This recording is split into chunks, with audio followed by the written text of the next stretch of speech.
Uh, Good evening, uh, dear students.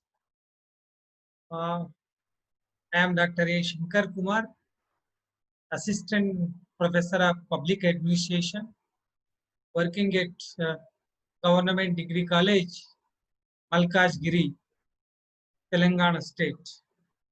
So today we are going to discuss legislative control over administration. So uh, the legislative control over administration. So in this topic, first basic concept, the structure of legislature in parliamentary form of Indian government. And the next point is what are the methods or techniques when legislature uses to control over administration. So in this part, first one is the introduction part, and second one is the concept of legislative control and certain historical background of legislative control.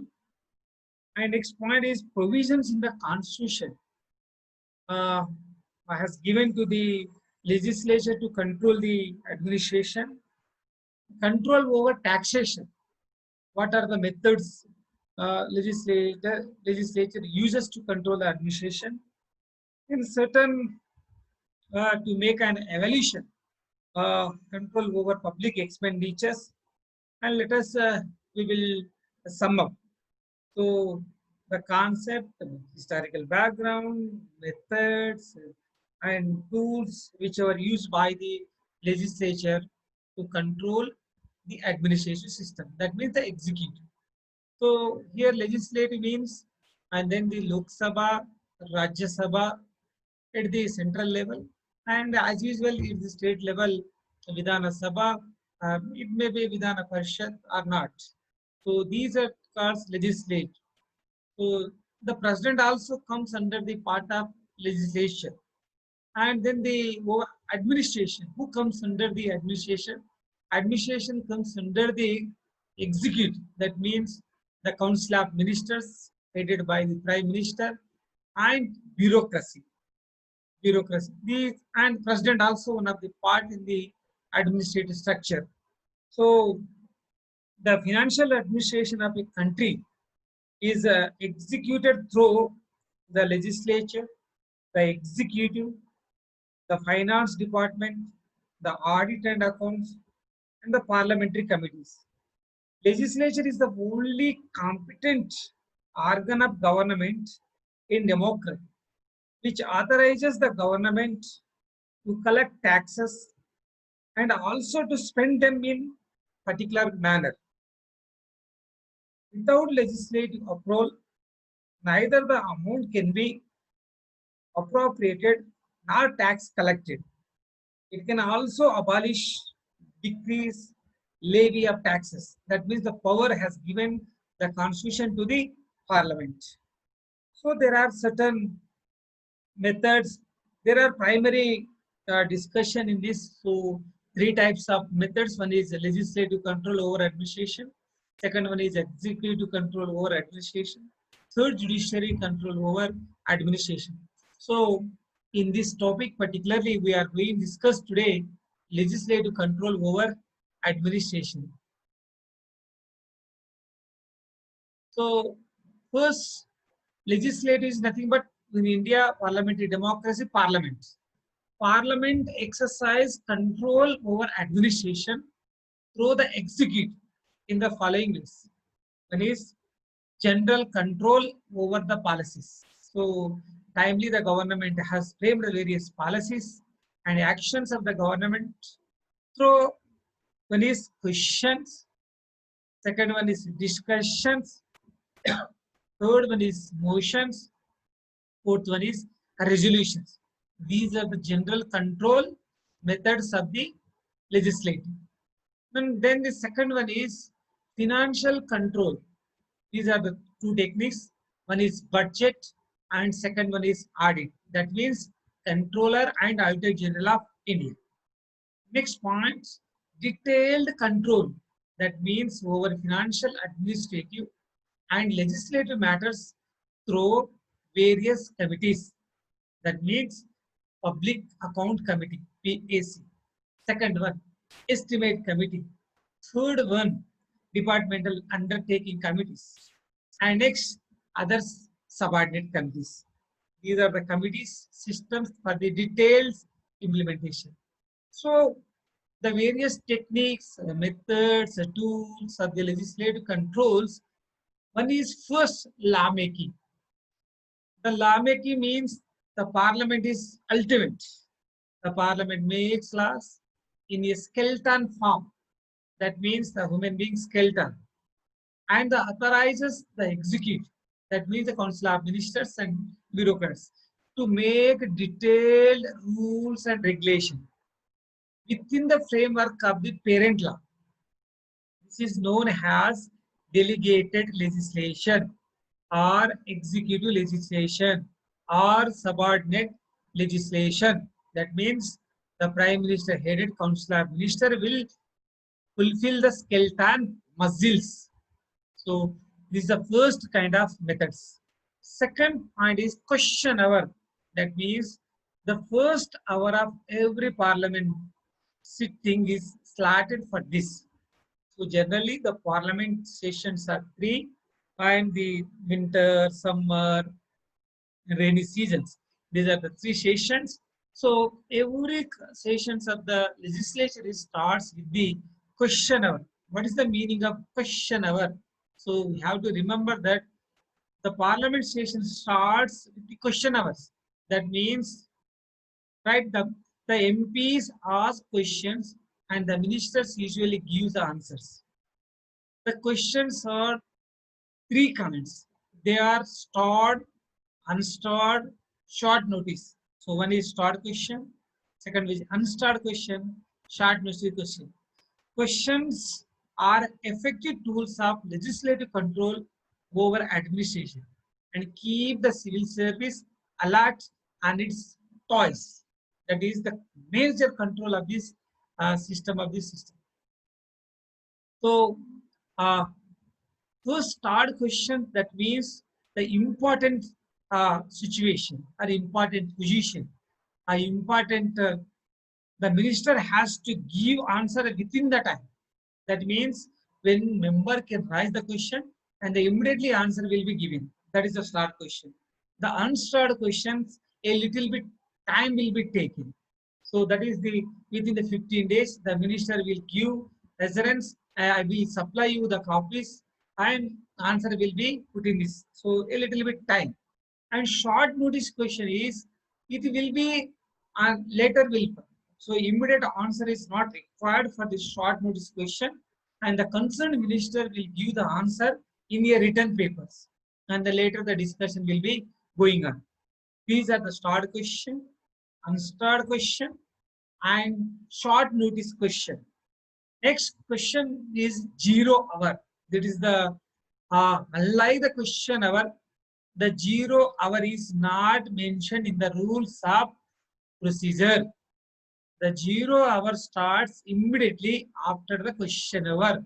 That is, the time is 12 to 1 and lasts until the agenda for the day taken up. In their words, the time gap between the question hour and the agenda is known as 0 hour. So it is a Indian tradition. The 0 hour is normally started in the year of 1962. The prior permission of the speaker is not required. So any member without permission of the speaker can raise their voice and they can ask directly to the concerned minister. This is the democratical voice. So it's a great innovation of Indian system. And next point is half an hour discussion. It means for raising a discussion and a matter of sufficient public importance, which has been subjected to a lot of debate and the answer to which needs elucidation and a matter of fact. The speaker can allot 3 days in a week for such discussion.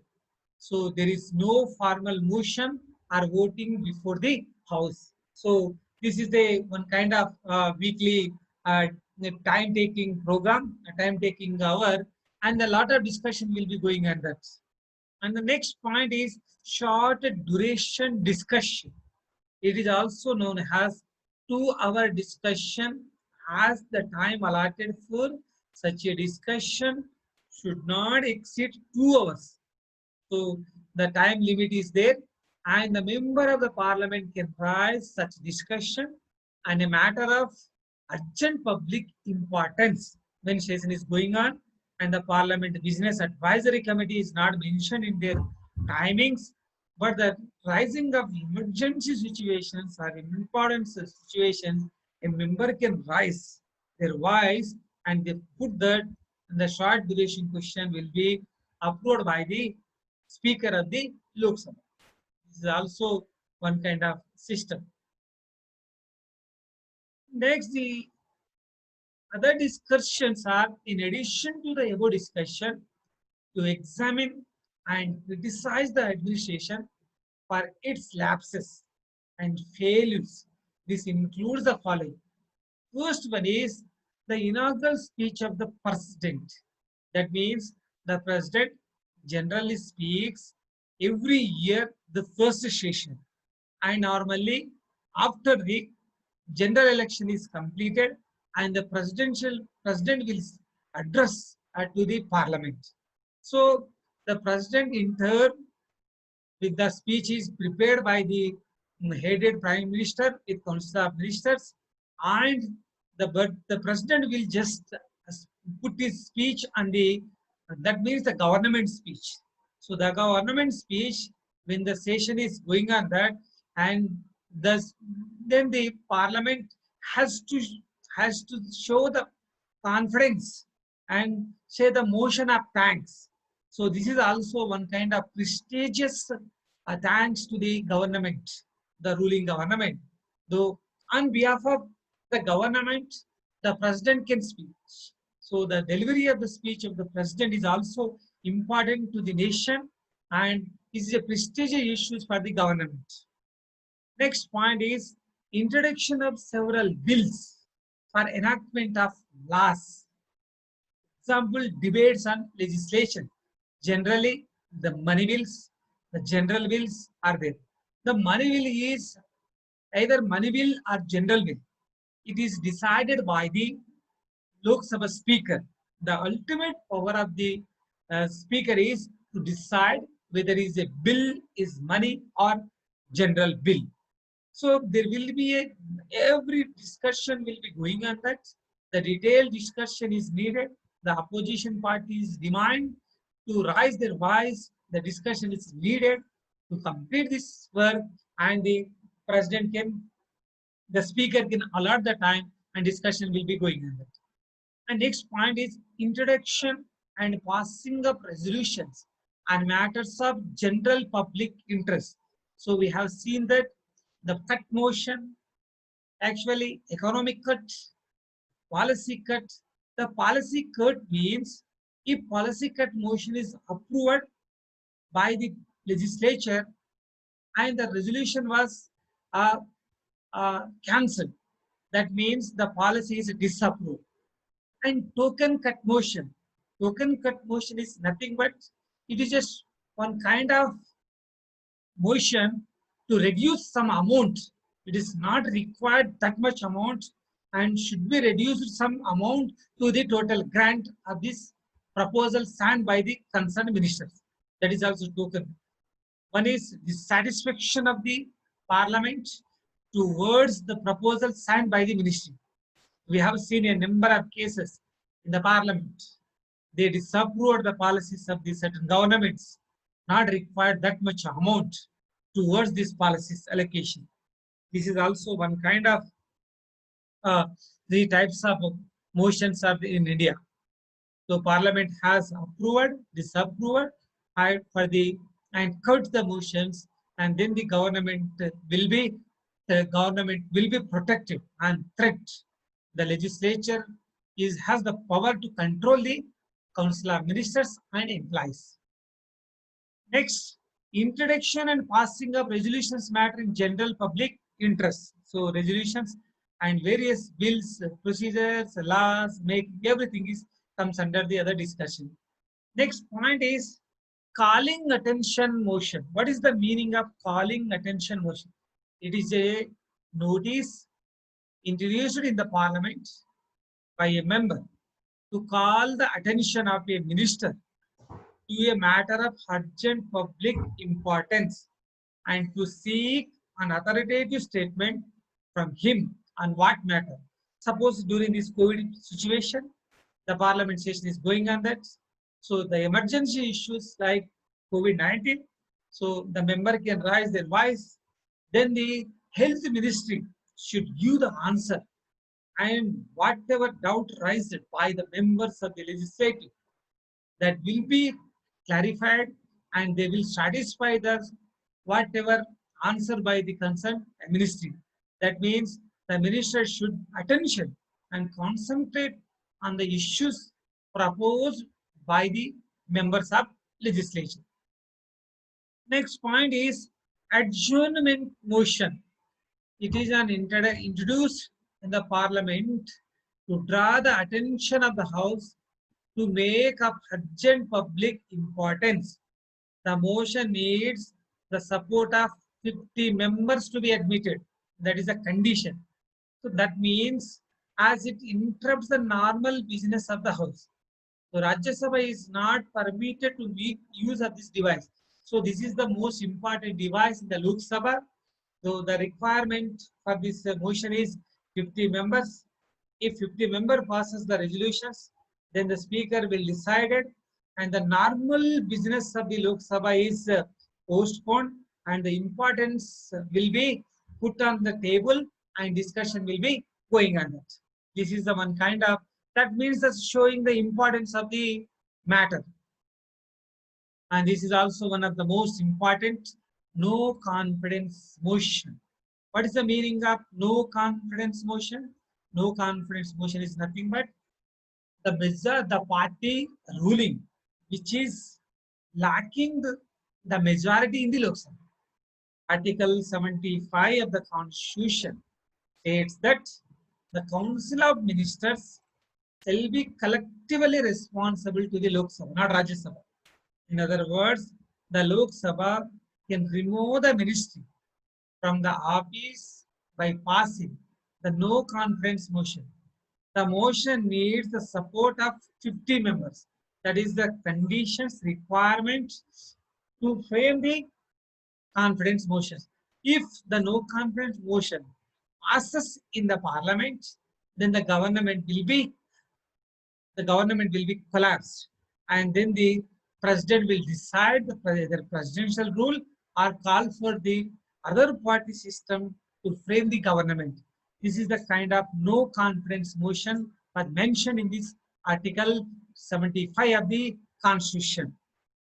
And next point is censure motion. What is the meaning of censure? Censure is nothing but a blame, showing the reason, right? It should state that the reason for its adaptation in the Lok Sabha, it can be moved against the individual minister or a group of ministers or the entire council of ministers.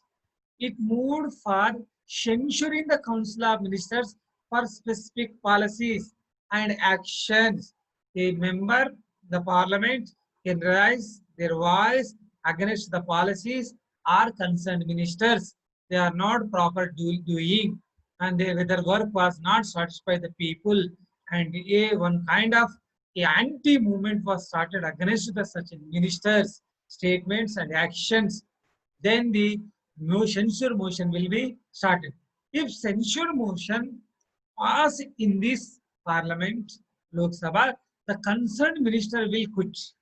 The minister will be removed from the ministry, but the government will not collapse. If no confidence motion passes, then the government will be collapsed.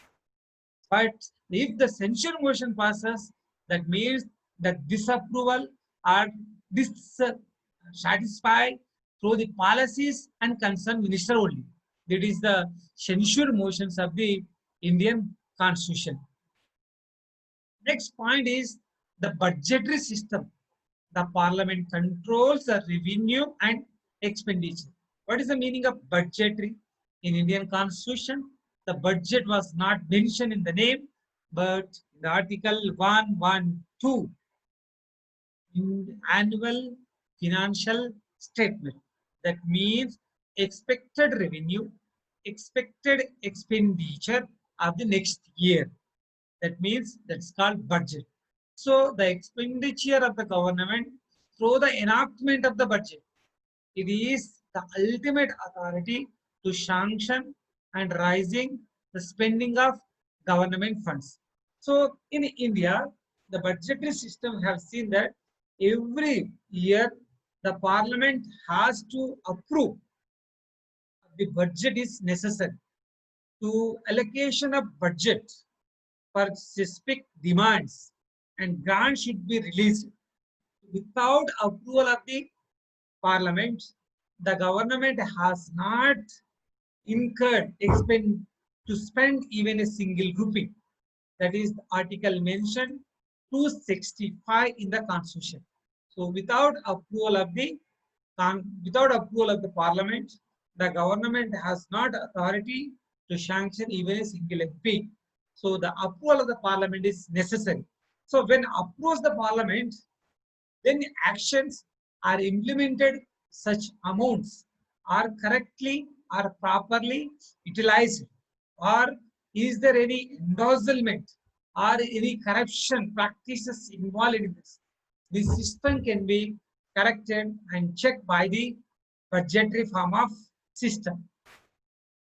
Next, so in budgetary system, money bill, appropriation bills also there. Money bills, Article 113, the money bill specific focus in the constitution, and then the speaker will deciding authority whether money bill or general bill. And next Article 114, appropriation bills. That means certain demands and separate heads. The head is allocated to expenditure certain amount. That amount should be spent on particular accounts only and particular issues only, not further. If the ministry or the government to expend certain behind that, and they have to take the permission from the parliament, not from the any other sources, so that the own sources of ministry or bureaucratic cannot spend their accounts without approval of the parliament. This is the point. And the next system is audit system. The cog of the parliament audit the accounts of government and submit an annual audit report about the financial transactions of the government. The report of the cog highlights the improper, illegal, unwise, uneconomical, and irregular expenditure of the government. That is the important system of the Indian audit and other system. So the controller and auditor general of India, the constitution 148, 149, 150, 151 specifically focus the powers and function and the protection of the public purse. Is the important authority is controller and auditor general of India. So the COG every year examine the reports of the governments, various departments, and allocation of by the President of India, and the COG submit the reports to the President of India. And the President of India, in turns, the report should be placed in the Parliament. And there will be a lot of discussion, and the opposition parties will raise their voice if the government's any illegal, unwise, uneconomical expenditure that can be questionable. That is the audit system of India. The next point is Public Accounts Committee. The committee was set up during the British period in 1921. At present, it consists of 22 members, 15 from Lok Sabha, 7 from Rajya Sabha. The functions of the committee is to examine the annual audit reports of the COG, which are laid before the parliament by the president. That means the parliament members are untechnical and they are political background, but the technical expert is COG. So the COG will guide, COG will help technical supports to the Public Accounts Committee. So in parliamentary system, the Public Account Committee is more and more important committee. From 1950, it was adopted and it was continued same structure of the Public Account Committee. From 1950 to 1967, the ruling party member is chairman for the Public Account Committee. This tradition is not correct. The government statements and the government expenditure were verified by the other personalities, not the same categories. If someone verifies the someone accounts is valuable. If own accounts and own government verifies, there will not be a valuable suggestions will not become. So in 1967, the tradition was breakdown, and the chairman of the Public Account Committee is appointed, and the chance is given to the opposition party. So the Public Account Committee chairman is periodically, generally from the opposition party candidates. So this is non-governmental candidates. That means the opposition party has the power to verify the Public Account Committees. And next point is to function the accounts are whether properly mentioned or not. The government departments are mentally properly, economical structures are not, and some various departments to verify, checks, data, collections, and suggestions. These are the most important. One is the Public Account Committee. And next point is the Estimate Committee. This is also one is in the year of 1950. It was constituted, and the committee is generally 30 members. All 30 members from the Lok Sabha only. Why Lok Sabha members and there is no representation for the Rajya Sabha? Why? The function of the committee is to examine the estimates, includes in the budget, and suggest economies in the public expenditure. Hence, it has been described a continuous economic committee. That means the money bill, regarding the money bill, the priority should be goes to the Lok Sabha, not for the Rajya Sabha. That was it is a one kind of saving committee. So that there is no representation of the Rajya Sabha, and the representation of the estimate committee is only Lok Sabha. It is a public expenditure saving committee. So some including the government system to reduce the expenditure towards the public expenditures. That is the most one important of the committee's estimate committee. And next committee is the Committee on Public Undertakings. This committee was also created in the year of 1964 on the recommendation of the Krishna Menon Committee. The Krishna Menon Committee was constituted in the 62 for the strengthening of the public enterprises in India. On the basis of Krishna Menon Committee, the Public Undertaking Committee was constituted, and the number of committee is the 22, and then the 15 from the Lok Sabha and 7 from Rajya Sabha. So the functions of the committees are, one is to examine the reports and accounts of public undertakings. That is the most important one. And next point is to examine the reports, if any, of the COG and public undertakings. This is also one of the most important points of the COG. My next point is to examine in the context of autonomy and efficiency of public undertaking being managed in accordance with sound business principles and prudent commercial practices are practiced by the various departments and the government departments. Their performance should be noted. If the performance of the government sectors are properly mentioned, are doing well or not. These are the committees, and the detailed subcommittees are also mentioned in various constitutions. So, the Controller and Auditor General of India is also one of the most statutory authority under the Constitution, act as a watchdog of the Parliament and conducts the audit and the expenditure incurred by the executives of the purpose voted by the Parliament, and it is within the sanction grants.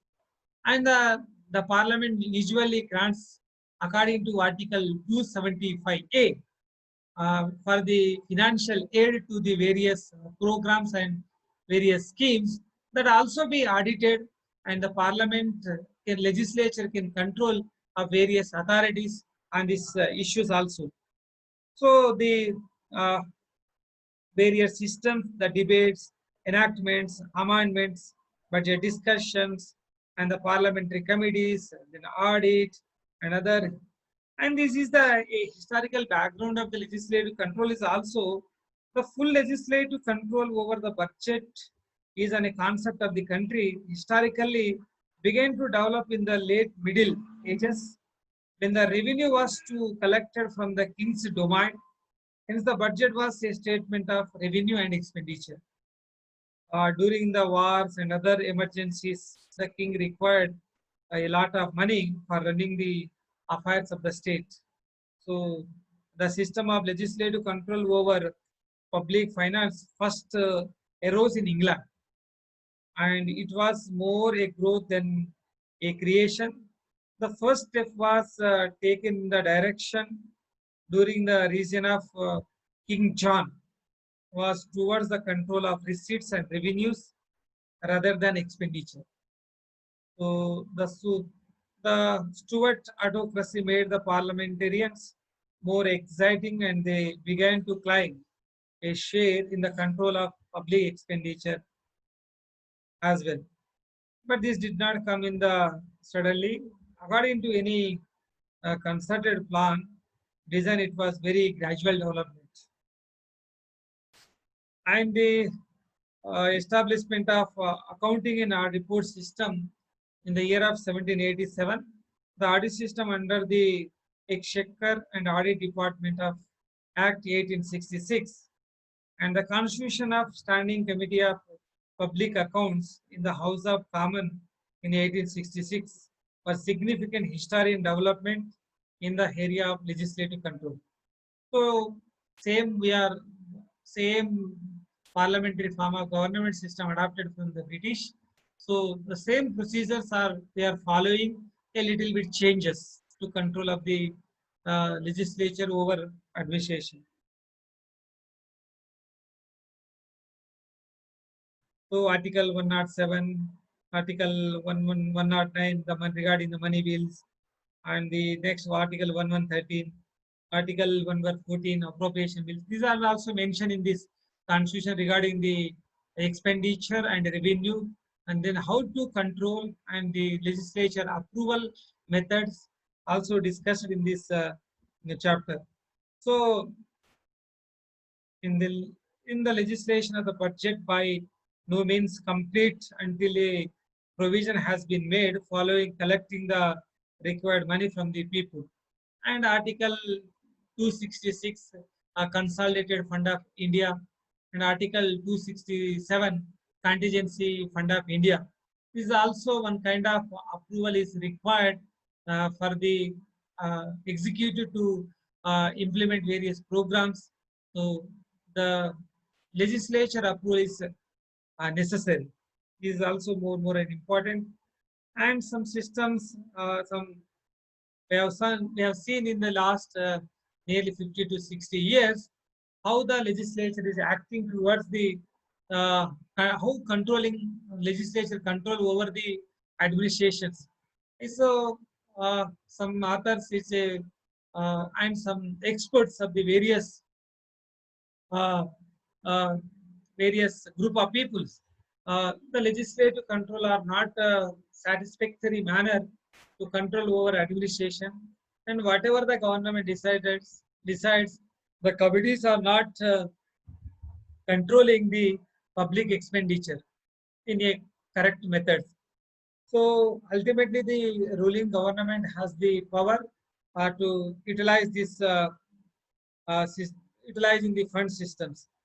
And then we have seen a number of cases in the Supreme Courts also, the legislative methods and Parliament's direct control systems. Other we haven't seen that.